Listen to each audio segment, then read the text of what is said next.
И од живот неговото крштевање и распнување, раскажано преку 7 големи ѕидни фрески во византиски стил, ги краси ѕидовите на новата крстилница во Делчевското работивиште.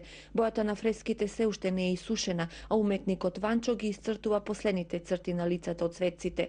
Премногу горд што помага да оживе оваа крстилница, единствена во село во Источна Македонија, вели, за да ја разбереш уметноста што зборува од ѕидовите, треба да си само христијанин. Да ги направиме поубави нашите цркви, да ги украсиме и да на некој начин го пренесеме и оставиме она што го знаеме за идните генерации. Електротехничарот и поранешен вработен во локалната Беровска радиотелевизија, воден од арбата на Бога која му ја всадува љубовта кон уметноста и моливот во рацете, го напушта реализмот, екзистенционалната борба во суровото време на безработицата и се предава на византиската уметност.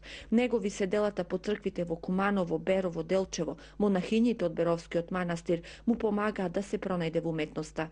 Стилот е доста специфичен и значи со доста голема помош од монахињите кои ни излезоа во пресред, не упатија на сите, да речеме, тајни.